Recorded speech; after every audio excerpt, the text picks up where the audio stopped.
Online নতুন routine time আবার দেখা আমাদের কলেজগুলোতে ক্লাস শুরু হয়েছে তো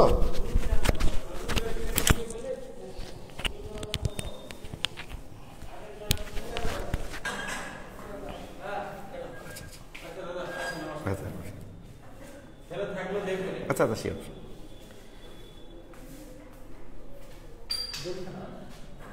না রুটিন টাইম আবার দেখা আমাদের কলেজগুলোতে ক্লাস শুরু হয়েছে তো ঠিক আছে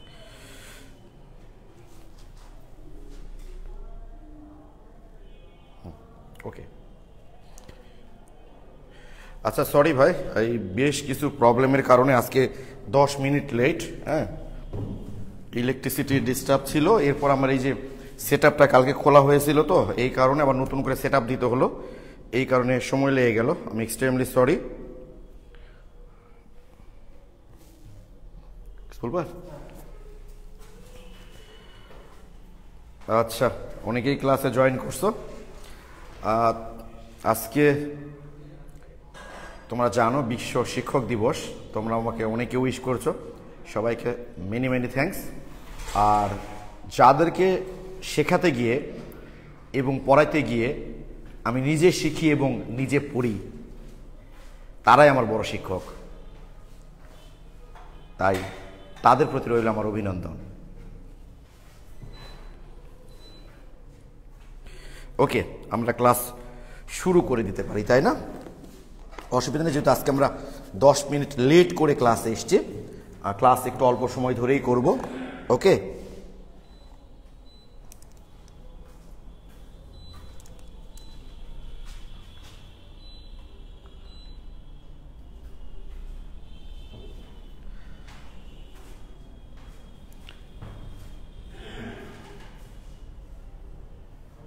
ওকে ঠিক আছে বোধ হয় না খুব তাড়াহুড়ো করে সেটআপটা দেওয়া হলো ভাই তো দেখো আজকে আমরা খুব বেশি টাইম পড়বো না তোমাদের টেনশন নাই আজকে আমরা প্রথমেই যেটা দেখব আমরা এর আগে ক্লোরোফর্মের প্রস্তুতি দেখেছি সরি ক্লোরোফর্মের প্রস্তুতি আজকে আমরা করব ক্লোরোফর্মের শনাক্তকরণ দেখেছি এরপর ক্লোরোফর্ম বিশুদ্ধ কিনা সেটা দেখেছি আজকে আমরা ভাই মেনলি ক্লোরোফর্ম প্রস্তুতি দেখব তার আগে একটা কথা তোমাদের একটু বলে নিই সাধারণত ভাই মনে রেখো সাধারণত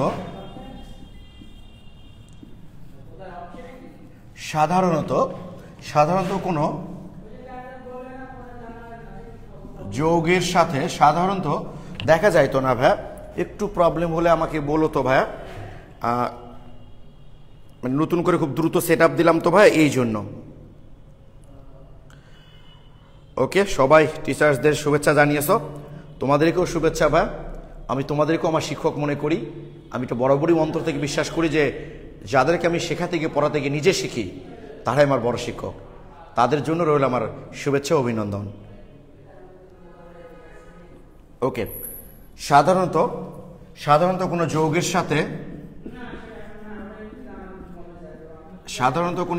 সাথে হ্যালোজেনের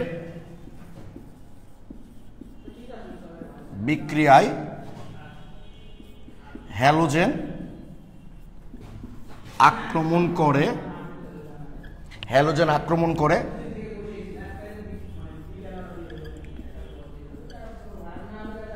অ্যালকাইল গ্রুপকে সাধারণত কোনো যৌগের সাথে হ্যালোজেনের বিক্রিয়ায় হ্যালোজেন আক্রমণ করে অ্যালকাইল গ্রুপকে আর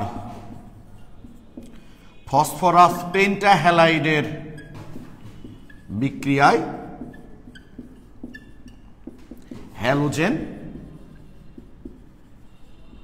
আক্রমণ আচ্ছা থ্যাংক ইউ হ্যালোজেন আক্রমণ করে কার্যকরী মূলককে খুব গুরুত্বপূর্ণ একটা তথ্য আমি বুঝাই দিচ্ছি হ্যাঁ সাধারণত কোনো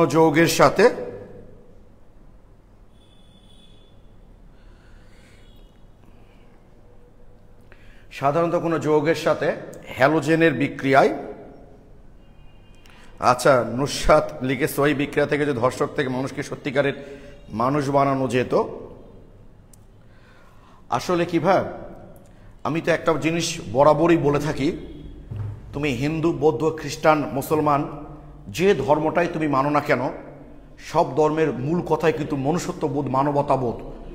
প্রত্যেকটা মানুষের মধ্যেই পশুত্বটা থাকেই, এটাকে কেউ দমিয়ে রাখতে পারে, কেউ পারে না। তো এই মনুষ্যত্ববোধ, মানবতাবোধটুকু যদি তোমার মধ্যে জাগ্রত হয়, তাহলে তুমি পশুত্বটাকে আসলে দাবিয়ে রাখতে পারবে। আর সবচেয়ে বড় কথা হচ্ছে, আচ্ছা মহিনুল লিখেছ, জীবনটা তো একটাই, বিক্রিয়া আছে, বিক্রিয়াতে কী হবে বন্ধু? জীবন তো সব রাসায়নিক বিক্রিয়ারই প্রতিফল। তো যেটা বলছিলাম ভাই, এই মনুষ্যত্ব বোধটা যদি যতক্ষণ পর্যন্ত আমাদের জাগ্রত না হয়েছে, ততক্ষণ পর্যন্ত সমাজে এই বিষয়গুলো আসলে চলতেই থাকবে। ওকে, সবার আগে আমাদের বিবেকবোধ, মনুষ্যত্ব বোধটাকে আসলে ঠিক করতে হবে। আর শুধুমাত্র গভর্নমেন্ট চাইলেই সব কিছু রোধ করতে পারে না, সামাজিকভাবেও পারিবারিকভাবেও এই শিক্ষাগুলো আসলে লাভ করতে হয়। ওকে,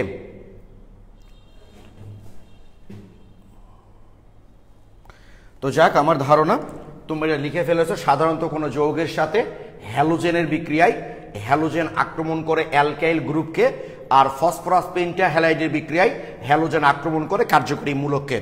খুব গুরুত্বপূর্ণ একটা তথ্য, তোমরা এটা দেখলা ভাই। ওকে, তো আমরা একটু বিক্রিয়ার মাধ্যমে জিনিসটা দেখি।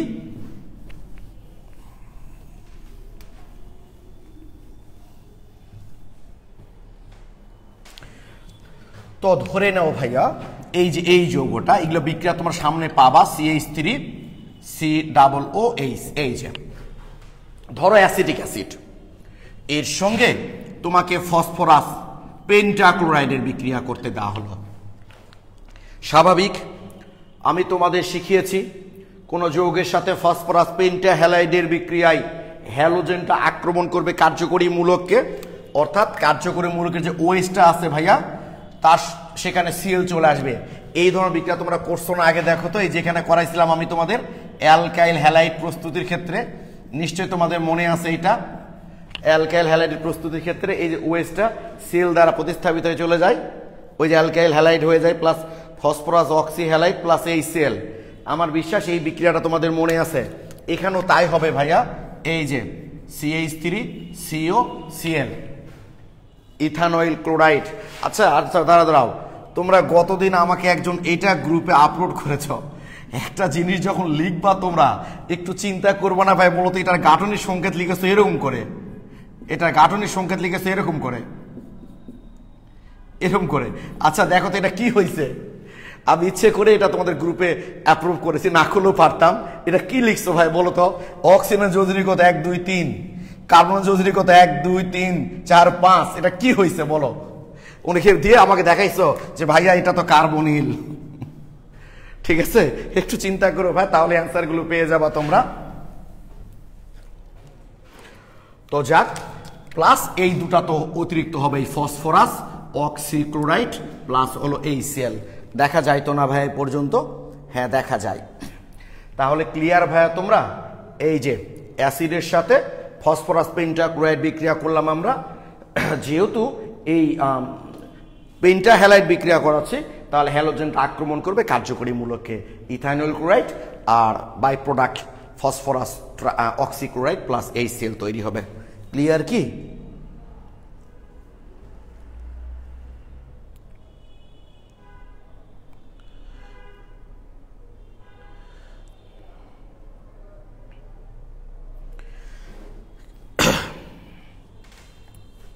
ওকে, তাহলে এটা আমাদের হয়ে গেল।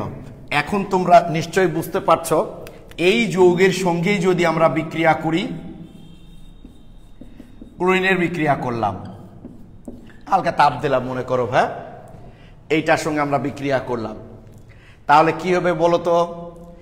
অবশ্যই তোমরা ঠিক বুঝেছ যে হ্যালোজেনটা এখন আক্রমণ করবে আমার অ্যালকাইল গ্রুপকে। তো অ্যালকাইল গ্রুপে কয়টা হাইড্রোজেন আছে বলো তো ভাই? এখানে অ্যালকাইল গ্রুপ মানে ভাই আলফা কার্বনকে, আসলে আলফা কার্বনের হাইড্রোজেনকে আমি সহজ করে লিখে দিয়েছি তোমাদের। আরো এই জায়গাগুলোতে যখন আসবো আমি বিস্তারিত কথা বলবো, টেনশন নেই ভাই।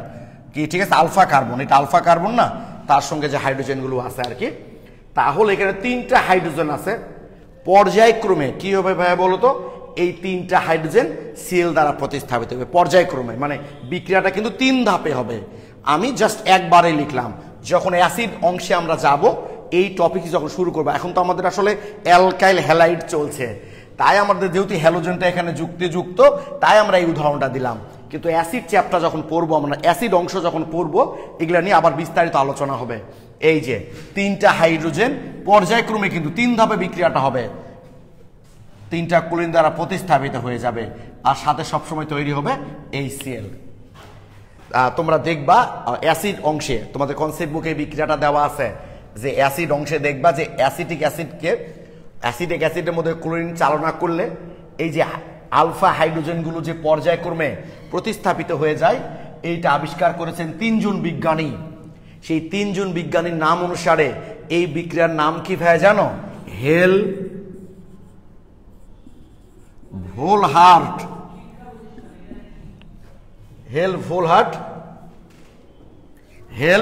ভোলহার্ট জেলিনস্কি বিক্রিয়া। কি অদ্ভুত নাম, তাই না? হেল ভোলহার্ট জেলিনস্কি বিক্রিয়া। এটা তোমরা তোমাদের কনসেপ্ট বুকের অ্যাসিড অংশে যখন যাবা তখন পাবা যে ফুটন্ত অ্যাসিডিক অ্যাসিডের মধ্যে যদি আমরা ক্লোরিন চালনা করি, তাহলে আলফা হাইড্রোজেনগুলো পর্যায়ক্রমে কি হবে? ক্লোরিন দ্বারা প্রতিস্থাপিত হবে হয়ে ওই যে ট্রাইক্লোরো অ্যাসিডিক অ্যাসিড তৈরি করে ফেলবে। এটি বিক্রিয়া আবিষ্কার করেছেন 3 জন বিজ্ঞানী, যাদের ক্লাস হচ্ছে 3 জন বিজ্ঞানী, হেল ভোলহার্ট জেলিনস্কি। তাদের নাম অনুসারে এই বিক্রিয়াটার নাম হচ্ছে হেল ভোলহার্ট জেলিনস্কি বিক্রিয়া, সংক্ষেপে বলা হয় HVZ বিক্রিয়া, হেল ভোলহার্ট জেলিনস্কি বিক্রিয়া। আচ্ছা, অমি বোধহয় আমাকে জিজ্ঞেস করছো যে ভাইয়া অর্গ্যানিক কেমিস্ট্রির জন্য স্পেশালি কোন বইটা ভালো? আসলে এক একটা বইয়ে তো আচ্ছা, আমার ছোট ভাই সোয়েল ক্লাস দেখছে, এক একটা বইয়ে তো ভাই এক টপিক ভালো আছে। তোমরা যে কোনো বই থেকে পড়তে পারো, তোমাদের কনসেপ্ট বুকটা দিয়েছি আমি। আর সবচেয়ে বড় কথা হচ্ছে আমি যে ক্লাস নিচ্ছি ভাই, ক্লাসগুলো একটু ভালো করে দেখার চেষ্টা করবা, তাহলে সুবিধা হবে।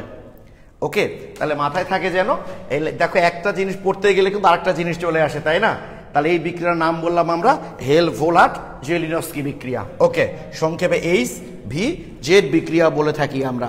ওকে, আচ্ছা, তাহলে তোমরা এখন আমাকে একটু বলো তো,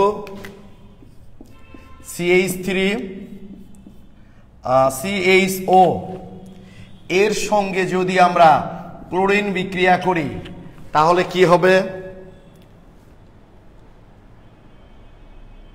CH3CHO এর সঙ্গে যদি আমরা ক্লোরিন বিক্রিয়া করি তাহলে কি হবে বলো তো?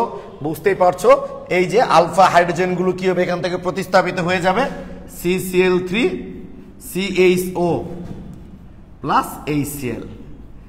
এটাকে ট্রাইক্লোরো ইথানল বলা হয়, ইউপ্যাক নাম। এই যৌগটার ইউপ্যাক নাম হচ্ছে ট্রাইক্লোরো ইথানল, কিন্তু এটার বাণিজ্যিক নাম হিসেবে বেশি পরিচিত ক্লোরাল। অনেক সময় ক নাম্বার প্রশ্নে দেয়, অনেক সময় ভাইয়া তোমাদের ক নাম্বার প্রশ্নে দেয় যে ক্লোরাল কি, তাহলে কি বলবা তোমরা? ট্রাইক্লোরো ইথানলকেই বলা হয় ক্লোরাল। ওকে, যদি তোমাদের ক নাম্বার প্রশ্ন দেয় ক্লোরাল কি লিখবা? ট্রাইক্লোরো ইথানলকেই বলা হয় ক্লোরাল। খুব সুন্দর লিখেছ তোমরা। এখন কি বলতে পারবা? CH3 এর সঙ্গে যদি আমরা ফসফরাস পেন্টাক্লোরাইড বিক্রিয়া করি তাহলে কি তৈরি হবে? কার্যকরী মূলককে আক্রমণ করবে। এখানে তার OH না ভাই, তাই এখান থেকে শুধু ওটা চলে যায়। শুধু ও যদি চলে যায় তাহলে কয়টা বন্ড ফাঁকা হয়ে যায়? আমি কিন্তু তোমাদের সহজ করে বোঝানোর চেষ্টা করছি। এখানে তোর OH নাই যে OH-টা চলে যাবে, তাই এখানে শুধুমাত্র ওটা বের হয়ে যায়। তাহলে ও যদি বের হয়ে যায় তাহলে কয়টা বন্ড ফাঁকা হয়ে যাবে? 2টা বন্ধন, তাই 2টা Cl প্রবেশ করবে এখানে, অর্থাৎ CH3CHCl2 এটা তৈরি হবে। জাস্ট ওটা চলে গেলে 2টা বন্ড ফাঁকা হয়ে গেল, ওখানে 2টা ক্লোরিন চলে আসবে, প্লাস ফসফরাস অক্সিক্লোরাইড। এখানে কিন্তু ভাই HCl তৈরি হবে না, কারণ এখানে তো H যায় নাই যে HCl তৈরি হবে। আগে আমরা অ্যাসিডিক অ্যাসিডে কি ছিল? OH চলে গেছিল, ফলে Hটাকে HCl তৈরি করেছিল। এখান থেকে শুধু তো ও চলে গেছে, তাই তৈরি হবে ফসফরাস অক্সিক্লোরাইড। ক্লিয়ার?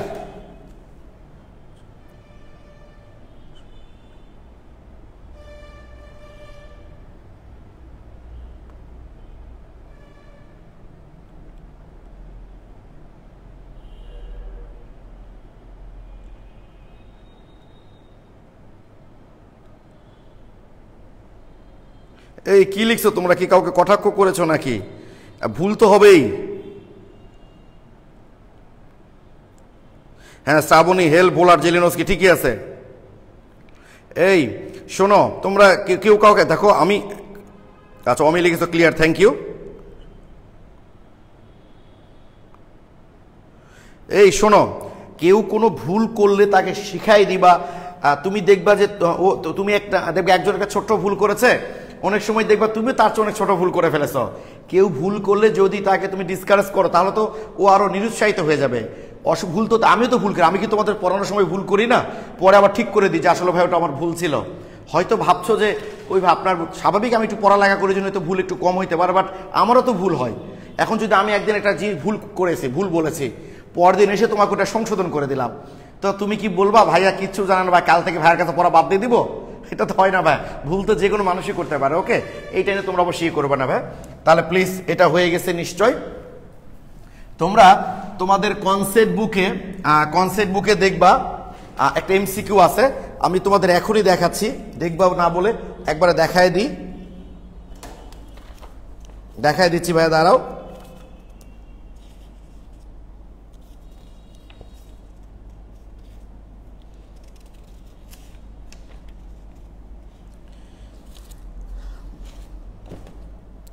আচ্ছা, তোমরা এটা 338 পেজে 92, পেজ নাম্বার 338, কোশ্চিন নাম্বার হচ্ছে 92, কোশ্চিন নাম্বার 92, পেজ নাম্বার 338।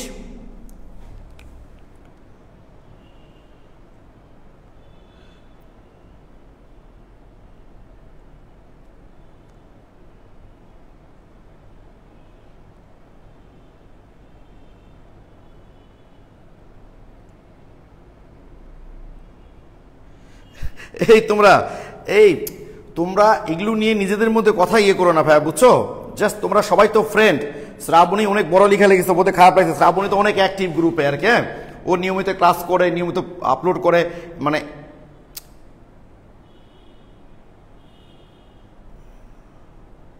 কি, ঠিক আছে? তোমরা প্লিজ এগুলো নিজেদের মধ্যে, তোমরা ছোট মানুষ, ঠিকই আছে, তোমরা তো অনেক বড় হও না, এই জন্য এগুলো করো না ভাই, বুঝছো? আমি তোমাদের কাউকেই মানে কি বলবো, আমি তোমাদের কোনো প্রবলেমগুলোকে প্রবলেম হিসাবে নিই না, বা তোমরা ভুল করলা কেন তোমরা খেয়াল করবা। তোমরা তো সেকেন্ড ইয়ারের স্টুডেন্ট, অনেকেই আসো আমার কাছে ফার্স্ট ইয়ার থেকেই পড়ছো। তোমাদের কোনোদিন আমি বলেছি কিনা দেখো যেটা ভুল করলা কেন, এটা বোঝোনি কেন, এইসব শব্দ কিন্তু আমি কখনোই ব্যবহার করিনি। আমি ব্যবহার করি তুমি পড়োনি কেন, কারণ তুমি নাও বুঝতে পারতে বড় একটা কথা, একটা নাও, অনেকে অনেক জিনিস বোঝে না, বাট না পড়াটা তো দোষের। ওকে প্লিজ, তোমরা নিশ্চয়ই বের করে ফেলেছো already, page number 338, question number 92। তোমরা যদি নিজেদের মধ্যে মানিল্য করো, দেখবে অনেকে গ্রুপে পোস্ট দিবে না, আবার অনেকে পোস্ট দিলে দেখবে অনেকে আবার সেগুলো অ্যান্সার দেবে। এটা তো ভালো, একজন আমি দেখি তোমাদের, আমার খুব ভালো লাগে, তোমরা কিছু স্টুডেন্ট আসো, কেউ কোনো প্রবলেম বললে তোমরা সেটা সলভ করে দাও জানা থাকলে। আমি আশা করি এই কাজটা তোমরা কন্টিনিউ করবা। কে কি বললো ওটা দেখার টাইম না, যদি তুমি কে কি বলো, সবচেয়ে ভালো কাজও করা। আমাদের মহানবী সাল্লাল্লাহু আলাইহি সাল্লামকেও তো মানুষ কটাক্ষ করতো, তার উপরে মানুষ আঘাত করেছে। তাহলে বলা হয় যে মহানবী সাল্লাল্লাহু আলাইহি সাল্লামকে বলা হয় মহামানব, তার চেয়ে মহামানব আর পৃথিবীতে নাই, তার চেয়ে বিশ্বাসী মানুষ আর পৃথিবীতে নাই। সেই মানুষটার উপর তো মানুষ অত্যাচার করেছে। সুতরাং যত ভালো কাজই তুমি করো না কেন, তোমার কাজের সমালোচনা হবেই হবে। সুতরাং এটা মাথায় নিয়ে তো তুমি আসলে ভাই তোমার কাজ করতে পারবে না, তাই তুমি যেটা করছো সেটা করে যাও। ওকে, আচ্ছা, তাহলে পেজ নাম্বার আচ্ছা 80 লিখে তো পরেরটা অক্সিজেন কেন গেল বা? আচ্ছা, এগুলো বিক্রিয়ার প্রত্যেকটারই মেকানিজম আছে ভাই, বুঝছো? এত মেকানিজম তো তোমাদের লাগবে না, তোমরা মনেও রাখতে পারবে না। তাই যেভাবে দেখালাম এইভাবে মনে রেখো, তোমাদের জন্য বেশি কাজের দিবে। ওকে, গালিব হাসনাইনও এটা লিখেছো যে পরেরটা কেন শুধু গেল, এটা কৌশল দেখলে তোমরা বুঝতে পারতা, ওই দিকে আমরা যাবো না। তোমরা জাস্ট খেয়াল রাখবা যে ওইজটা ভেঙে যেত, বাস এখান থেকে শুধুমাত্র ওই যেহেতু নাই, শুধু ও, তাই ওটা চলে যাবে আর কি। এগুলো মেকানিজম দেখলে তোমরা বুঝতে পারবা। তো 338 পেজে 92 দেখো, নিচে কোন রাসায়নিক পদার্থ ফেনলকে ক্লোরোবেনজিনে রূপান্তর করবে? খেয়াল করো, প্রশ্ন দিয়েছে কোন রাসায়নিক পদার্থ ফেনল, এটা ফেনল তাই না, বলেছে এটাকে ক্লোরোবেনজিনে রূপান্তর করবে।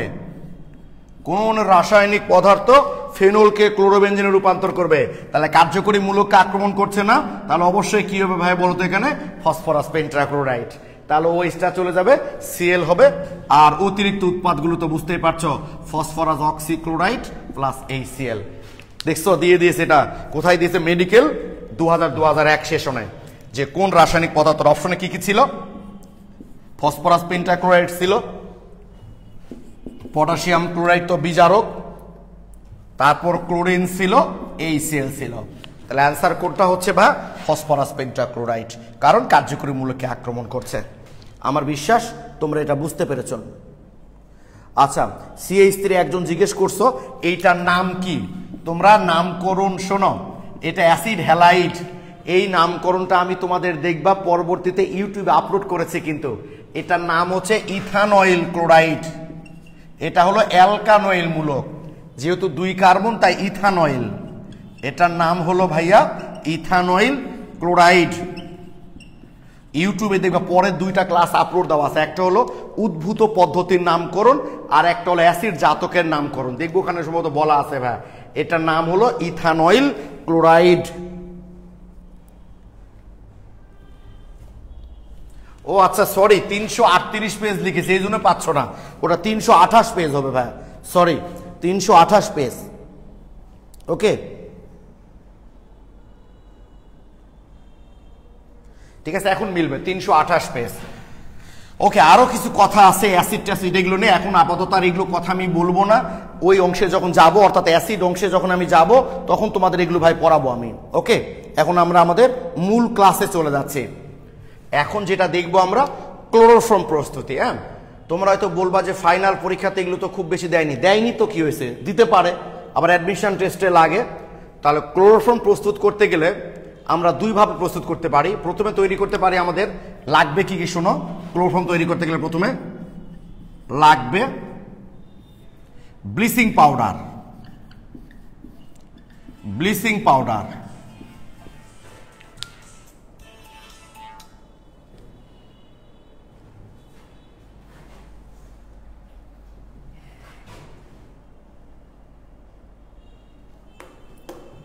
ব্লিচিং পাউডার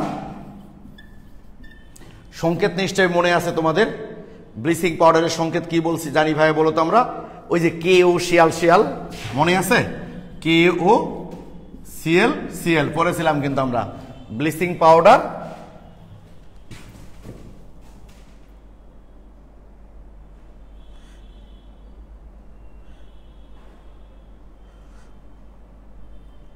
এই সবাই দেখো, তোমরা কিন্তু তোমাদের ফ্রেন্ডরাই কিন্তু বিরক্ত হয়ে যাচ্ছে। হ্যাঁ, অনেকে কিন্তু ক্লাস থেকে লিভ নিচ্ছে শুধুমাত্র তোমাদের এই ঝামেলার জন্য, কিন্তু প্লিজ এগুলো করো না ভাই। ওকে, তাহলে ব্লিচিং পাউডার, পানি এবং ইথানল অথবা অ্যাসিটন। অ্যাসিটন। তাহলে ক্লোরোফর্ম প্রস্তুত করতে আমরা কি কি ইউজ করব ভাইয়া বলো তো? ব্লিচিং পাউডার ইউজ করব।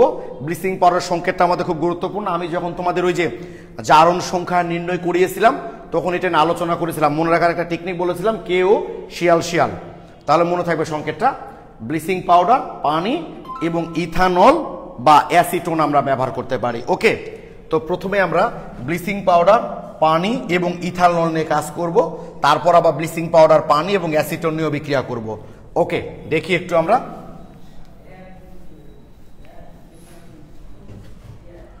ব্লিচিং পাউডার, ব্লিচিং পাউডার পানিতে দ্রবীভূত হয়ে প্রথমে তৈরি করে ক্যালসিয়াম হাইড্রোক্সাইড প্লাস হলো ক্লোরিন। কি ঠিক আছে?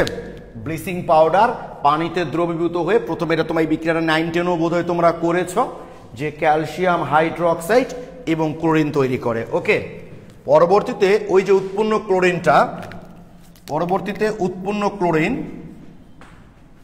এই যে ইথানল, ইথানলকে জারিত করে। গত ক্লাসে আমরা দেখেছি যে ইথানল জারিত হয়ে ইথানেলে পরিণত হয়, অর্থাৎ CH3 CHO প্লাস HCl, তাই তো? ইথানল জারিত হয়ে ইথানেলে পরিণত হয়। ওকে, এই ইথানল পরবর্তীতে মানে তোমরা তো বোঝো ভাই, আমরা মনে করো ক্লোরোফর্ম প্রস্তুত করছি, তাহলে কি করি? ব্লিচিং পাউডার, পানি আর ইথানল মিশ্রিত করলাম, ক্লোরোফর্ম হয়ে গেল। বিক্রিয়াটা হয় কি করে সেইটা আমি দেখাচ্ছি। যে ব্লিচিং পাউডার প্রথমে পানিতে দ্রবীভূত হয়ে ক্ষার আর এই যে ক্লোরিন তৈরি করে। ক্লোরিনটা তো জারক, তোমরা জানো, সে অ্যালকোহলকে জারিত করে অ্যালডিহাইডে পরিণত হয়।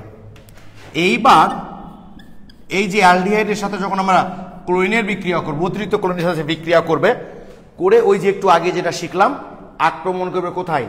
অ্যালকাইল গ্রুপকে, আলফা হাইড্রোজেনগুলো প্রতিস্থাপিত হয়ে যাবে CCl3 CHO প্লাস HCl, এই যে ক্লোরাল তৈরি করলো। ফাইনালি শেষ ধাপে এসে এই ক্লোরালটা বিক্রিয়া করে কার সাথে ভাই বলতো? ক্ষারের সাথে। এই যে দেখো। ও আচ্ছা, তোমরা হয়তো পরে আবার বলবো আমাকে যে ভাইয়া আজকে তো আপনি আমাদের হ্যালোফর্ম বিক্রিয়ার কৌশল পড়াতে চেয়েছিলেন। ওকে, পড়াবো, একটু টাইম দাও, আমার কিন্তু সব মাথায় আছে। কোনটার পর কোনটা করাইলে তোমাদের সুবিধা হবে আমি সেটার পরেই তোমাদের সেটা পড়ানোর চেষ্টা করি। ওকে, আমি অবশ্যই তোমাদের হ্যালোফর্ম বিক্রিয়ার কৌশল পড়াবো, কারণ ওই কৌশলটা তোমাদের জন্য গুরুত্বপূর্ণ। এই যে দেখো ভাই, এই যে অ্যালডিহাইডটা কি করে? ক্যালসিয়াম হাইড্রক্সাইডের সাথে বিক্রিয়া করে, করে কি হয় ভাইয়া জানো? এই যে CCl3 এর সাথে মিলে এই যে CHCl3 ক্লোরোফর্ম তৈরি করলো। CHCl3 আর এই যে COটা এর সাথে বের হয়ে গিয়ে অ্যাসিড তৈরি করে। আমি আবারও বলছি, ক্লোরালটা যখন তৈরি হলো, ক্লোরালটা অতিরিক্ত ক্ষারের সাথে বিক্রিয়া করে CHCl3 বের হয়ে যায়, আর এই COটা এর সাথে মিশে ঠিক অ্যাসিড তৈরি করে। গত ক্লাসে আমি তোমাদের বলেছিলাম যে আমি যদি কোথাও বলি যে অ্যাসিড তৈরি হবে, তাহলে একটু পরে আমরা বলবো ঠিক অ্যাসিড না, অ্যাসিডের লবণ। CHCl3 যে ক্লোরোফর্ম তৈরি হয়ে গেলে, COটা বের হয়ে গেলে কয় কার্বন যুক্ত অ্যাসিড হবে? দেখো তো কয় কার্বন আছে এখানে? 1 কার্বন আছে না? কয় কার্বন আছে এখানে? 1 কার্বন। তো 1 কার্বন যুক্ত অ্যাসিডের নাম কি? ফর্মিক অ্যাসিড বা মিথানোয়িক অ্যাসিড। এখানে তৈরি করবে ক্যালসিয়াম মিথানয়েট। তো মিথানোয়িক অ্যাসিডের মিথানয়েটের যোজনীত হলো ভাই 1, আর দেখা যায় কি এখানে ক্যালসিয়ামের যোজনী হলো 2। এই যে হয়ে গেল ক্যালসিয়াম মিথানয়েট। আমি আবারও বলছি, প্রথম থেকে পুরা বিক্রিয়াটা ভাইয়া তোমাদের সমতা করিনি, তোমরা রুমের সমতাগুলো করে নিও। ব্লিচিং পাউডার প্রথমে পানির সাথে বিক্রিয়া করে ক্যালসিয়াম হাইড্রক্সাইড আর ক্লোরিন তৈরি করলো। দ্বিতীয়তে কি হয়? এই ঘটনাগুলো ভিতরে ঘটে, ফাইনালি তো আমরা ক্লোরোফর্ম পেয়ে যাই। সে অ্যালকোহলকে জারিত করে অ্যালডিহাইডে পরিণত করবে। সেই অ্যালডিহাইডটা আবার মিশ্রণের অতিরিক্ত ক্লোরিনের সাথে বিক্রিয়া করলে ক্লোরাল। এই ক্লোরালটা ওই যে ক্যালসিয়াম হাইড্রোক্সাইড তৈরি হলো তার সাথে বিক্রিয়া করে এই যে এইটুকু ক্লোরোফর্ম তৈরি হয়। আর কয় কার্বন থাকলে? 1 কার্বন। 1 কার্বন যুক্ত অ্যাসিডের লবণ হবে। কি লবণ হবে? যেহেতু এখানে ক্যালসিয়াম আছে তাই ক্যালসিয়াম লবণ, ক্যালসিয়াম ফরমেট। এই হলো আমাদের ক্লোরোফর্ম প্রস্তুতি। ও আচ্ছা, আসফিয়া লিখেছো এখানে ক্লোরিন এত এর অ্যালকাইল গ্রুপকে আক্রমণ করলো না কেন? কারণ ভাই ক্লোরিন আসলে এখানে জারক, আর অ্যালকোহল তো আমরা জানি একটা বিজারক, এই জন্য এখানে জারণ বিজারণ ক্রিয়া সংঘটিত হয়। আসলে ক্লোরিন এটাকে জারিত করে। ওকে, এখন মাথায় রাখবা, ধরো তুমি তোমার ফোনে 2 ধরনের ডাটা ইউজ করছো, একটা হচ্ছে জিপি ডাটা কি সাবির, আর একটা হচ্ছে ওয়াইফাই। এখন দেখা যাচ্ছে তুমি যদি এখন জিজ্ঞেস করো যে আমার জিপি ডাটাও আছে, ওয়াইফাই অন করছে, ওয়াইফাই কেন কানেক্টেড হলো, বা জিপির ডাটা কেন কানেক্টেড হলো, তার মানে যেটার ক্ষমতা বেশি, যেটা হওয়ার সম্ভাবনা বেশি সেটা হবে সেখানে। এটা মাথায় রাখতে হবে আর কি। কি কথা কি বুঝতে পেরেছো? যে যার যেটা সম্ভাবনা বেশি সেখানে সেটাই হবে। ওকে, সবাই লিখেছো ক্লিয়ার? কি বুঝতে পারছো ভাই? এই জন্য যেহেতু ক্লোরিন জারক, এটা একটা বিজারক, এটাকে এই জন্য জারিত করে অ্যালডিহাইডে পরিণত করে। ওকে, প্রশ্নটা খুব ভালো করেছো যে কেন এখানে করলো না। আসলে আরেকটু ক্লিয়ার মিডিল থেকে আরেকবার বলেন। কে বলো ভাই? ক্লাস নিচ্ছে। আচ্ছা তালা বিন হাসিব লিখেছো শেষ লাইনটা আরেকবার না, আচ্ছা ঠিক আছে। মিডল থেকে ভাই অ্যালকোহল ক্লোরিন দ্বারা জারিত হয়ে অ্যালডিহাইডে পরিণত হলো। অ্যালডিহাইডটা অতিরিক্ত ক্লোরিনের সাথে বিক্রিয়া করলে ক্লোরাল, এই ক্লোরালটা ক্ষারের সাথে বিক্রিয়া করে ক্লোরোফর্মার লবণ তৈরি করে। সেটা কেমনে হয় তোমাদের মনে রাখার সুবিধার্থে আমি বললাম, ক্লোরালের এই যে এইটুকু মিলে বের হয়ে যাবে ক্লোরোফর্ম আকারে। আর কয় কার্বন থাকলে? এক কার্বন, তাহলে এক কার্বন যুক্ত কি কি কি ধাতু আছে এখানে? ক্যালসিয়াম। ক্যালসিয়াম ধাতু লবণ হয়ে যাবে, ক্যালসিয়াম ফরমেট বা ক্যালসিয়াম মিথানয়েড একই। কি আশিক লিখেছো আরেকবার বুঝান শেষ লাইনটা, ক্লিয়ার ভাই? আচ্ছা দাঁড়াও আরেকটা বিক্রিয়া করি তাহলে বুঝতে পারবা। এতক্ষণ তো আমরা করলাম ইথানল থেকে ইথানল, ব্লিচিং পাউডার আর পানি থেকে ক্লোরোফর্ম, ঠিক আছে? তো এখন আমরা এখানে ইথানলের পরিবর্তে, এখানে দেখা যায় কি সাব্বির, ইথানলের পরিবর্তে আমি যদি অ্যাসিটোন ব্যবহার করি, অ্যাসিটোন, নিশ্চয় অ্যাসিটোন মানে তোমরা জানো প্রোপানন, অ্যাসিটোন বা প্রোপানন, তাহলে তোমরা বই না দেখে আসলে বই দেখলেই কিন্তু তোমার ক্রিয়েটিভিটি নষ্ট হয়ে যাবে। কারণ বই দেখলে তো তুমি উত্তর পেয়ে গেলা, তোমার আর চিন্তা করার লাগবে না, ফলে তোমার চিন্তা করার ক্ষমতাটা নষ্ট হয়ে যাবে। তো আমরা যদি এই ক্লোরোফর্ম প্রস্তুতিতে ইথানলের পরিবর্তে অ্যাসিটোন নিয়ে কাজ করি, তাহলে এই যে চারটা বিক্রিয়া আছে ভাই এখানে, এই চারটা বিক্রিয়ার মধ্যে একটা বিক্রিয়া আমার লাগবে না। তোমরা আমাকে বলবা চারটার মধ্যে কোন বিক্রিয়াটা আমার প্রয়োজন হবে না। অবশ্যই তোমরা কেউ বই দেখবা না কিন্তু ভাই, প্লিজ কেউ বই দেখবা না।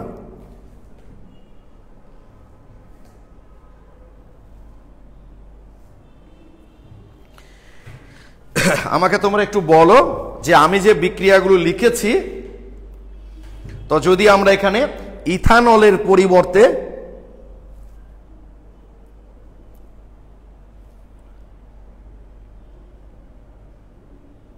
আসলে শোনো, আমি তো তোমাদের ভাই বোঝার সুবিধাতে বললাম, অ্যাকচুয়ালি তো এইটা না, এটা এখান থেকে এইচ থেকে, খার থেকে এইচটা আসলে ওইচ থেকে আসে, তো কত না দেখলেও তোমার চলবে।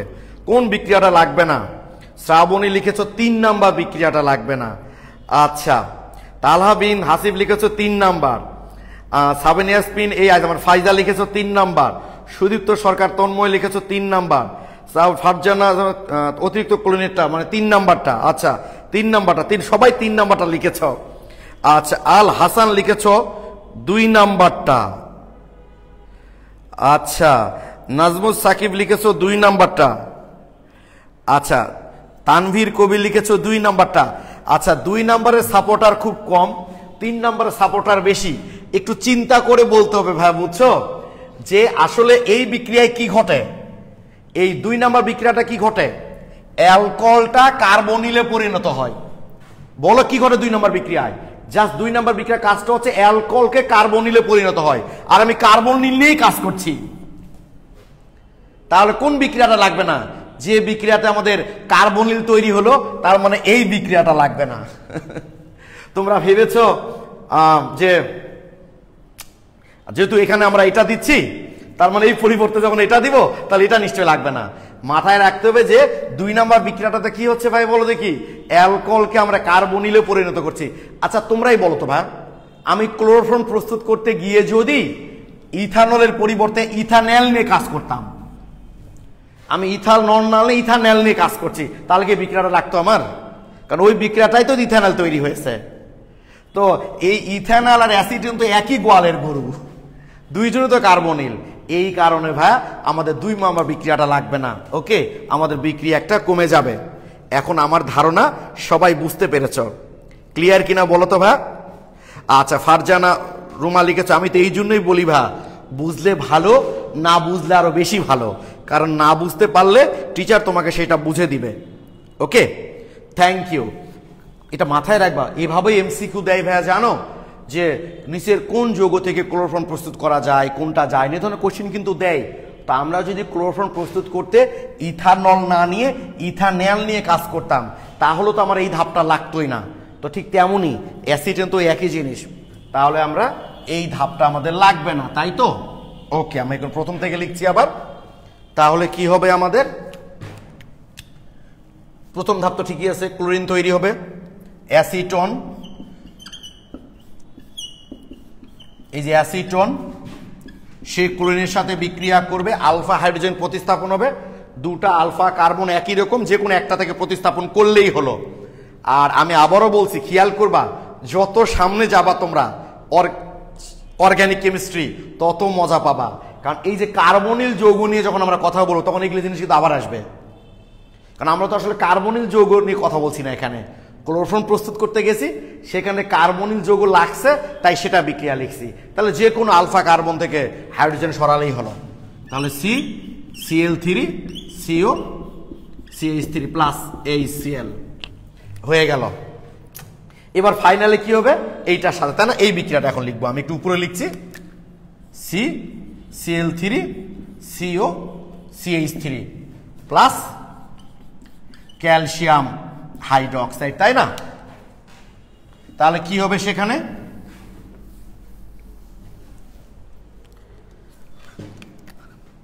CCl3টা H এর সাথে বের হয়ে চলে যাবে কি রূপে, CHCl3 ক্লোরোফর্ম। তাহলে এইটুকু অংশ চলে গেলে এখানে আর কয়টা কার্বন আছে, দুইটা কার্বন। ওখানে হয়েছিল আমাদের এক কার্বন যুক্ত অ্যাসিডের লবণ, কারণ ওখানে এক কার্বন ছিল, এখানে দুই কার্বন আছে, তাই দুই কার্বন যুক্ত অ্যাসিডের লবণ হবে, অর্থাৎ ক্যালসিয়াম ইথানয়েড। ক্যালসিয়ামের যোজনী হলো 2 আর ইথানয়েডের যোজনী হলো 1, এই হলো ক্যালসিয়াম ইথানয়েড।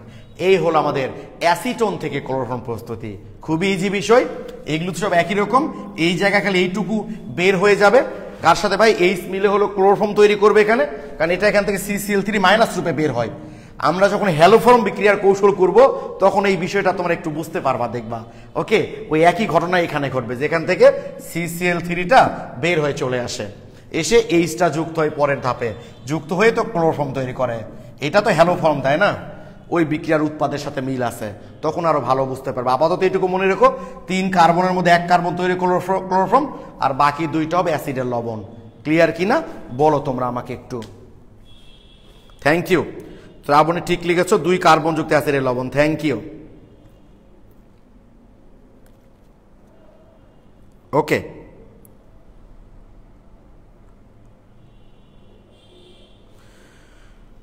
Okay, thank you. বুঝতে পেরেছো ভাইয়া, যে ফাইনালে কিন্তু যদি কৌশল দেখতাম বা এখান থেকে এটা CCl মাইনাস রূপে বের হয়ে আসতো, তখন হাইড্রোজেনটা যুক্ত হয় CHCl3 হয়। আমি যখন হ্যালোফর্ম, এটাও তো একটা হ্যালোফর্ম বিক্রিয়ার কৌশল দেখাবো, তখন বিষয়গুলো আরো ভালো বুঝতে পারবা তোমরা। তাহলে এই মোটামুটি ভাইয়া আমরা ক্লোরোফর্ম প্রস্তুতি করে ফেললাম। ওকে, তাহলে ক্লোরোফর্ম প্রস্তুত করেছি আমরা, ক্লোরোফর্মের সংরক্ষণ করেছি আমরা, ক্লোরোফর্ম প্রস্তুত করেছি, ক্লোরোফর্ম সংরক্ষণ করেছি, ক্লোরোফর্মের বিশুদ্ধতা শনাক্তকরণ করেছি। এবার আমরা করব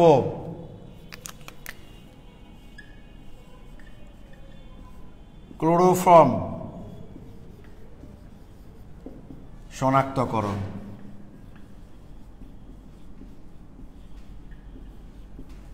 ক্লোরোফর্ম শনাক্তকরণ কি ঠিক আছে? একটা বিষয় পোলাপান খুব উল্টাপাল্টা করে দেয়, যে গতদিন আমরা যেটা সিলভার নাইট্রেট দিয়ে করেছিলাম, যে একটা ক্লোরোফর্ম বিশুদ্ধ না অবিশুদ্ধ, ওইটা কিন্তু ছিল ক্লোরোফর্মের বিশুদ্ধতা শনাক্তকরণ। গতদিন যেটা করেছিলাম ভাইয়া, সেইটা হলো, ভালো করে খেয়াল করো ভাইয়া, গতদিন যেটা করেছিলাম আমরা সেইটা ছিল ক্লোরোফর্মের বিশুদ্ধতা শনাক্তকরণ। অর্থাৎ ওইটা দ্বারা আমাকে বোঝানো হচ্ছে যে ক্লোরোফর্মটা আসলে বিশুদ্ধ। সরি, গতদিনটা দেখানো হচ্ছে যে ক্লোরোফর্মটা বিশুদ্ধ কিনা, মানে ওটা ক্লোরোফর্ম কিন্তু ক্লোরোফর্মটা বিশুদ্ধ কিনা। আর আজকে যেটা করব আমরা, যে ওটা ক্লোরোফর্ম কিনা। কি কথা বুঝতে পেরেছো? গতদিন যেটা করেছি সেটা আমরা ক্লোরোফর্ম ঠিক আছে, ক্লোরোফর্মটা বিশুদ্ধ কিনা সেইটা আমরা দেখেছিলাম। আর আজকে যেটা শনাক্ত করব আমরা, সেটা হচ্ছে আমার যৌগটা ক্লোরোফর্ম কিনা। অর্থাৎ আজকে আমরা ক্লোরোফর্মের উপস্থিতি শনাক্তকরণ করব, ঠিক আছে? আর গতদিন করেছিলাম ক্লোরোফর্মের বিশুদ্ধতা শনাক্তকরণ। মাথায় থাকে যেন, দুইটা কিন্তু আলাদা জিনিস। ওটা ছিল যে যৌগটা ক্লোরোফর্ম ঠিক আছে, বিশুদ্ধ না অবিশুদ্ধ সেইটা আমরা চেক আপ করবো। আর আজকে আমরা দেখব যৌগটা ক্লোরোফর্ম কিনা। তো এই ক্লোরোফর্ম শনাক্তকরণের জন্য যে পরীক্ষাটা আমরা করি, সেই পরীক্ষাটার নাম হচ্ছে কার্বিল অ্যামিন পরীক্ষা। কার্বিল অ্যামিন পরীক্ষা। ক্লোরোফর্ম শনাক্তকরণের যে পরীক্ষাটা আমরা করি সেই পরীক্ষাটার নাম হচ্ছে কার্বিল অ্যামিন পরীক্ষা। তোমরা হয়তো বলবা যে কার্বিল অ্যামিন পরীক্ষার নামটা কেন, কারণ এই যে এইটা তৈরি হয় ভাই, এখানে এইটার নাম হচ্ছে আইসোসায়ানাইড। আইসোসায়ানাইড, এখানে কার্বনের মুক্ত ইলেকট্রন থেকেই যায়, এটা হচ্ছে আইসোসায়ানাইড। আর সিএন যদি লিখতাম আমরা, সিএন, এটা কিন্তু সায়ানাইড। মাথায় থাকে যেন দুটা জিনিস যেন উল্টাপাল্টা না হয়। এটা হচ্ছে আইসোসায়ানাইড, এইটা হচ্ছে সায়ানাইড। এই আইসোসায়ানাইডেরই বাণিজ্যিক নাম হলো কার্বিল অ্যামিন। কার্বিল অ্যামিন, আইসোসায়ানাইডের বাণিজ্যিক নাম হলো কার্বিল অ্যামিন। মাথায় থাকবে। এনসি যখন লিখবো আমরা, এটা আরে তো এগুলো জিনিস তো আমাদের সবসময় কথাগুলো প্রযোজ্য। দেখবা কাউকে যদি আমরা বলি, কখন যদি কোথাও বলি মেয়ে ছেলে, মেয়ে ছেলে বললে কিন্তু শুধুমাত্র মেয়েদেরকেই বোঝানো হয়। এখন তুমি যদি চেঞ্জ করে বলো ছেলে মেয়ে, তাহলে কিন্তু ছেলে মেয়ে উভয়ই হয়। তার মানে সবসময় তুমি শব্দ চেঞ্জ করে, বর্ণ চেঞ্জ করে, প্রতীক চেঞ্জ করে দিলে কিন্তু একই রকম উত্তর পাবা না। যেমন আবার এগুলোর ক্ষেত্রে কোনো সমস্যা নাই। দেখো এটা লিখলেও অ্যামোনিয়া, আবার এটা লিখলেও কিন্তু অ্যামোনিয়া, কোনো অসুবিধা নাই। ঠিক আছে, তো এটাই বলছি যে আমরা যখন মেয়ে ছেলে বলি তখন কিন্তু মেয়েদেরকে বুঝি, তাই না সাব্বির? আর যদি বলি ছেলে মেয়ে তখন ছেলেদের বুঝি, তখন ছেলে মেয়ে উভয়কেই বুঝি। তো মাথায় থাকে যেন এনসি যখন আমরা লিখবো তার মানে স্ট্রাকচার এটা হলো আইসোসায়ানাইড, যার বাণিজ্যিক নাম হচ্ছে কার্বিল অ্যামিন, আর এটা হলো সায়ানাইড। এখানে আমার এটা দরকার নাই, অবশ্য তোমাদের যেন উল্টা পাল্টা না হয় তাই লিখে দিয়েছি। তো ক্লোরোফর্ম শনাক্তকরণে যে পরীক্ষা, সেই পরীক্ষার নাম হচ্ছে কার্বিল অ্যামিন পরীক্ষা, এবং সেখানে উৎপন্ন হয় কি আইসোসায়ানাইড বা কার্বিল অ্যামিন। যেহেতু এটাই মূল যৌগ তৈরি হয়, তাই আমাদের বিক্রিয়াটার নাম হচ্ছে কার্বিল অ্যামিন বিক্রিয়া।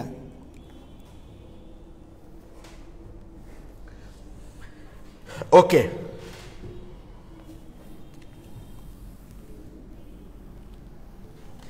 এইবার দেখো এই কার্বিল অ্যামিন পরীক্ষায় কি কি লাগবে। আমার লাগবে হচ্ছে 1 ডিগ্রি অ্যামিন, আর ক্লোরোফর্ম যেহেতু শনাক্ত করছি তাহলে ক্লোরোফর্ম তো লাগবেই, আর হচ্ছে ক্ষার, এই পটাশিয়াম হাইড্রোক্সাইড অথবা সোডিয়াম হাইড্রোক্সাইড। আচ্ছা, তাহলে কি আমরা বলতে পারি না যে কার্বিল অ্যামিন পরীক্ষা দ্বারা 1 ডিগ্রি অ্যামিন শনাক্ত করা যায়? তোমরা আমাকে একটু কমেন্টে জানাও যে এটা আমরা বলতে পারি কিনা।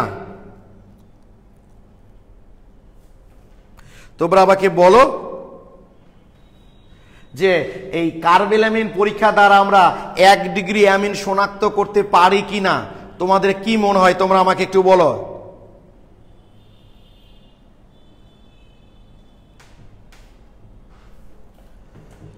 ও আচ্ছা, একজন লিখেছো আইসো কেন বলা হচ্ছে। আচ্ছা, এটা দেখবো নি ভাই, আইসো কেন বলা হচ্ছে। আমরা সাধারণত আইসো জানিও, মানে মূলকটার নাম আইসোসায়ানাইড মূলক। নামকরণের কারণ অবশ্যই থাকতে পারে। আমরা আইসোসায়ানাইড মূলকই বলি, আছে না 1 ডিগ্রি অ্যামিন মূলক, 2 ডিগ্রি অ্যামিন মূলক, অ্যালকোহল মূলক, ওরকম। বলো পারি কিনা। ওকে, সবাই লিখেছো পারি। Sudipta Sarkar, Nasim, Lin, Shiya, Purnima, Shrabani, Abida, thank you. তাহলে তোমরা আমাকে একটা এমসিকিউর উত্তর দাও তো ভাই। অবশ্যই আমরা 1 ডিগ্রি অ্যামিন শনাক্ত করতে পারি, কারণ কার্বিল অ্যামিন পরীক্ষাতে আমার 1 ডিগ্রি অ্যামিনও লাগবে, আবার ক্লোরোফর্মও লাগবে। তার মানে 1 ডিগ্রি অ্যামিনও শনাক্ত করতে পারি, আবার ক্লোরোফর্ম শনাক্ত করতে পারি। তাহলে একটা এমসিকিউর উত্তর দাও তো তোমরা আমাকে একটু। কার্বিল অ্যামিন পরীক্ষা দ্বারা নিচের কোনটি শনাক্ত করা যায়? কার্বিল অ্যামিন পরীক্ষা দ্বারা নিচের কোনটি শনাক্ত করা যায়? 1 ডিগ্রি অ্যামিন,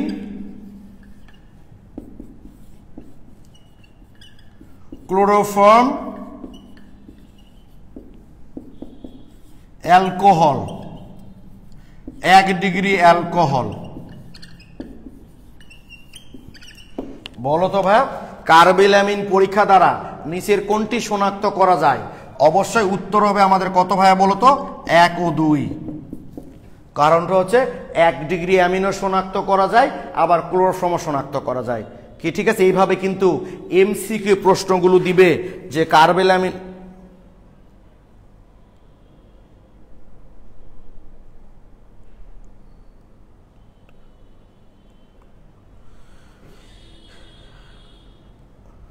আচ্ছা, পূর্ণিমা লিখেছে 1 নাম্বার। শুধু 1 নাম্বার কেন ভাইয়া? 1 এবং 2 হবে। এই যে কার্বেলামিনও আবার ক্লোরোফর্মও দুটাই শনাক্ত করা যায়। ঠিক আছে, এইভাবে প্রশ্ন আসতে পারে। আবার কিভাবে আসতে পারে দেখো ভাই একটু। কার্বেলামিন পরীক্ষা দ্বারা নিচের কোনটি শনাক্ত করা যায়? CH3 NH2 মইনুল ও বন্ধু আসো, এখন বলো তো লেখাটা কি বোঝা যায়? সাব্বির সবুজ কালার। আচ্ছা, একটু বলো দেখি কার্বেলামিন পরীক্ষা দ্বারা নিচের কোনটি শনাক্ত করা যায়? লাল সবুজের বাংলাদেশ। 1 2 1 + 2 1 + 3 2 + 3 1 2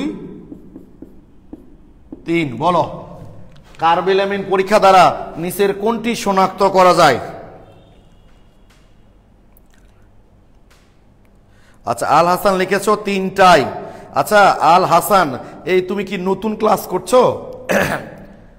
আচ্ছা, সাবিনা ইসমাইল লিখেছো 1 এবং 3 মানে ফাইজা। হান্নান আশরাফি 3। আচ্ছা, আশরাদুল 1 3। তালাবিন কবির তাসিফ 1 2 3। তাহমিদুল ইসলাম অমিন ডি। মৌমিতা ডি। আরিফা আক্তার 1 2 3। সুদীপ্ত 1 ও 3। Nafiza D. Shahriar D. Nowshin D. আচ্ছা, যদিও বেশিরভাগ স্টুডেন্টই ঠিক উত্তর দিয়েছ, অর্থাৎ অ্যান্সার এইটা হবে 1 2 এবং 3। কারণ হলো ভাই, তোমাদের কি মনে নাই যখন আমি অ্যামিনের নামকরণ শেখাই তখন কিন্তু ডিগ্রি বলে দিয়েছিলাম যে অ্যামোনিয়া থেকে যতটা হাইড্রোজেন প্রতিস্থাপিত হবে, অ্যামোনিয়া থেকে যতটা হাইড্রোজেন প্রতিস্থাপিত হবে। মইনুল কিছুই বুঝি না বন্ধু, তাই উত্তর দিয়ে। এগুলা কি ম্যাথমেটিক্স বন্ধু? এত সহজে বুঝবা? তো অ্যামোনিয়া থেকে যতটা হাইড্রোজেন প্রতিস্থাপিত হয় সেটা তত ডিগ্রি অ্যামিন। ঠিক কিনা বলো তোমরা আমাকে? অ্যামোনিয়া থেকে যতটা হাইড্রোজেন প্রতিস্থাপিত হবে সেটা তত ডিগ্রি অ্যামিন। তাহলে অ্যামোনিয়া থেকে যদি একটা হাইড্রোজেন প্রতিস্থাপিত হয় তাহলে 1 ডিগ্রি অ্যামিন। এইটা হলো আমাদের 1 ডিগ্রি অ্যামিনের কার্যকরী মূলক। যদি 2টা হাইড্রোজেন প্রতিস্থাপিত হয় তাহলে 2 ডিগ্রি অ্যামিনের কার্যকরী মূলক। যদি 3টা হাইড্রোজেন প্রতিস্থাপিত হয় এইটা হচ্ছে 3 ডিগ্রি অ্যামিনের কার্যকরী মূলক। তাহলে দেখো তো ভাইয়া, এটাও 1 ডিগ্রি অ্যামিন, এটাও 1 ডিগ্রি অ্যামিন। তাহলে একটু আগে কি শিখলাম আমরা? কার্বেলামিন পরীক্ষা দ্বারা 1 ডিগ্রি অ্যামিনের উপস্থিতি শনাক্ত করা হয়, সেটা অ্যালোফেটিক হোক আর অ্যারোমেটিক হোক তা তো আমি বলিনি, আমি শুধু বলেছি 1 ডিগ্রি আর ক্লোরোফর্ম তো হয়। তাহলে উত্তর হবে 1 2 3। তোমরা আমাকে একটু কমেন্টে জানাও বিষয়টা বুঝতে পারলা কিনা বলো।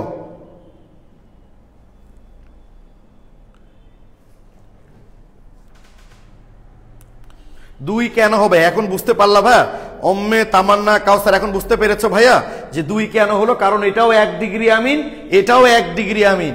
আমি তো বলিনি যে অ্যালোফেটিক বা অ্যারোমেটিক যে কোনো একটা হতে হবে, হলেই হলো 1 ডিগ্রি অ্যামিন হলেই হবে। আচ্ছা ফাইজা লিখেছো, আচ্ছা ভাইয়া বুঝেছি এবার। থ্যাংক ইউ সবাই লিখেছ। তাহলে ক্লিয়ার ভাইয়া তোমরা?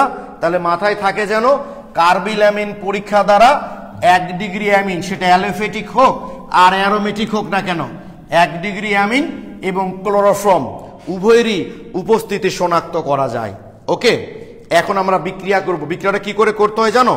ধরো আমরা ক্লোরোফর্ম শনাক্ত করব, তাহলে একটা যৌগ ক্লোরোফর্ম কিনা সেটা বোঝার জন্য ওর মধ্যে 1 ডিগ্রি অ্যামিন আর যে কোনো একটা ক্ষার দিয়ে মোটামুটি 60 ডিগ্রি সেলসিয়াস তাপমাত্রা পর্যন্ত উত্তপ্ত করলে যদি দেখি একটা বিশ্রী গন্ধযুক্ত যৌগ তৈরি হচ্ছে, খুবই বিশ্রী, তাহলে বোঝা যায় যে না ঠিক আছে এটা ক্লোরোফর্ম। আবার 1 ডিগ্রি অ্যামিন যদি উপস্থিতি শনাক্ত করতে চাও তাহলে নমুনা যৌগের মধ্যে ক্লোরোফর্ম দিতে হবে আর ওই যে ক্ষার দিয়ে 60 ডিগ্রি সেলসিয়াস তাপমাত্রা উত্তপ্ত হবে। তো আগেরটা কি বলেছি, আমরা ক্লোরোফর্ম শনাক্ত করছি, তাই 1 ডিগ্রি অ্যামিন বাইরে থেকে দিয়ে দিলাম আর ক্ষার দিলাম। এবার 1 ডিগ্রি আমি শনাক্ত করছি, তাই বাইরে থেকে কি দিব? ক্লোরোফর্ম দিব আর ক্ষার দিব। তাহলে বিশ্রী গন্ধযুক্ত যৌগ যদি তৈরি হয় তাহলে বুঝবো যে ওইটা হচ্ছে আমাদের 1 ডিগ্রি অ্যামিন বা ক্লোরোফর্ম শনাক্ত করলে ক্লোরোফর্ম। তাহলে আমি তোমাদের যেহেতু বেশিরভাগই কমপ্লেন এইটা নিয়ে, এটা দিল কেন, তাই এটা দিয়ে বিক্রিয়া করাচ্ছি। তাহলে 1 ডিগ্রি অ্যামিন, এই বিক্রিয়াগুলো একটু মনে রাখতে হবে ভাই, বুঝছো? এত বিক্রিয়ার কৌশল করাইলে তোমরা মনে রাখতে পারবা না, এগুলো কৌশল আমি করাই না, তোমরা মনে রাখতে পারবা না। মোটামুটি 60 ডিগ্রি সেলসিয়াস তাপমাত্রার মতো লাগে। তাহলে কি হয়, জাস্ট অ্যামিনোমূলকটা আইসোসায়ানাইড হয়ে যায়, এনসি প্লাস সোডিয়াম নিয়েছি যেহেতু আমরা, সোডিয়াম ক্লোরাইড প্লাস হলো পানি। এই যে গন্ধযুক্ত যে যৌগটা আসলে তৈরি হয় সেটা হচ্ছে এইটার। ওকে, জাস্ট অ্যামিনোমূলকটা আইসোসায়ানাইডে পরিণত হয়, সোডিয়াম ক্লোরাইড প্লাস হচ্ছে পানি, আর এই কার্বনটাকে এনের সাথে যুক্ত হয়ে যায়। এই কার্বন এনের সাথে যুক্ত হয়ে আইসোসায়ানাইড হয়ে গেল, আর বাকি প্রোডাক্টগুলো মিলে সোডিয়াম ক্লোরাইড, ওএইচ, এইচ এগুলো মিলে পানি তৈরি করে। সমতা তোমরা করে নাও, কোনো অসুবিধা নাই। ও আর এগুলো সমতা কিন্তু ফিক্সড, বুঝছো? এগুলো সমতার কোনো ঝামেলা নাই, জাস্ট সম্ভবত এখানে 3 আর এখানে 3 দিলেই সমতা হয়ে যায়। দেখো সম্ভবত পানির আগেও বোধহয় 3 দিতে হবে না? হ্যাঁ, এখানেও 3 দিতে হবে। এই যে জাস্ট খালি 3 গুলো দিলেই কিন্তু সমতা হয়ে যায়, 3 ছাড়া তো বোধহয় আর কিছু নাই। এই তো হয়ে গেছে সমতা। তোমরা আমাকে বলো, মনে থাকবে বিক্রিয়াটা যে কোনো যৌগ 1 ডিগ্রি অ্যামিন নাকি ক্লোরোফর্ম দুটার উপস্থিতি শনাক্ত করা যায় কার্বিলামিন পরীক্ষা দ্বারা। কিভাবে? 1 ডিগ্রি অ্যামিন সেটা অ্যালোফেটিক হোক, এটা মিথাইল থাকলে মিথাইল হতো, ইথাইল থাকলে ইথাইল হতো, এখানে ফিনাইল আছে তাই ফিনাইল, অ্যামিনোমূলকটা আইসোসায়ানাইড হয়ে যায়, জাস্ট কার্বনটা এখানে চলে আসে, সোডিয়াম আর ক্লোরিন মিলে সোডিয়াম ক্লোরাইড, আর এইচ আর ওএইচ গুলো মিলে পানি তৈরি করে। সমতাকরণ ফিক্সড একদম সহ।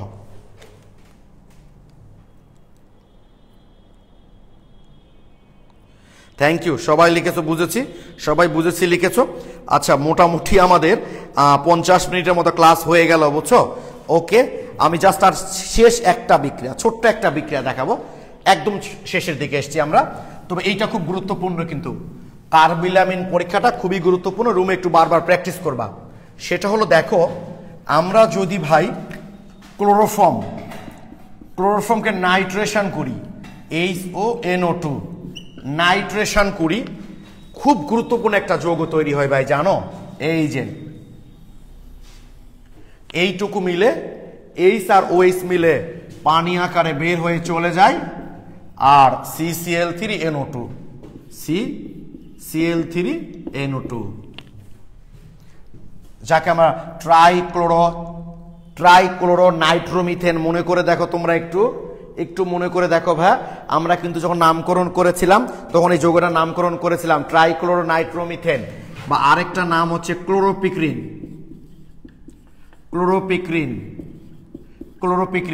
বা টিয়ার গ্যাস বা কাঁদুনো গ্যাস। এই যে পুলিশ বিভিন্ন মিটিং মিছিলে যে গ্যাসটা নিক্ষেপ করে না, সেটা কিন্তু এই গ্যাসটা। আমরা নামকরণ করার সময় এই যৌগটার ইউপ্যাক নামকরণ করেছিলাম ট্রাইক্লোরো নাইট্রোমিথেন। আমি আশা করি তোমাদের সেটা মনে আছে, যেটাকে আমরা ক্লোরোপিক্রিন বলে থাকি, আর এটাই হলো আমাদের টিয়ার গ্যাস। কি করে তৈরি হচ্ছে? ক্লোরোফর্মের সাথে নাইট্রেশন করলে। এই বিক্রিয়াটা অনেক সময় পূর্ণ করতে দেয়, তোমাদের কনসেপ্ট বুকে দেওয়া আছে। ওকে, আমি আশা করি তোমরা এটা বুঝতে পেরেছো। সামনে ক্লাসে আমাদের অ্যালকাইল হ্যালাইডের আর কিছু বিক্রিয়া বাকি আছে, আমরা হ্যালোফর্ম বিক্রিয়ার কৌশলটা সামনে ক্লাসে করব, DDT প্রস্তুতি আছে, আর ছোটখাটো কিছু জিনিস আছে, সেইটা শেষ করে আমরা নতুন টপিক শুরু করব, অ্যালকোহল। ততক্ষণ সবাই ভালো থেকো, সুস্থ থেকো, সুন্দর থেকো। আবারও সবাইকে অভিনন্দন। কাদেরকে? যাদেরকে শেখাতে গিয়ে আমি নিজে শিখি, সেই সব শিক্ষকদের। ভালো থেকো সবাই।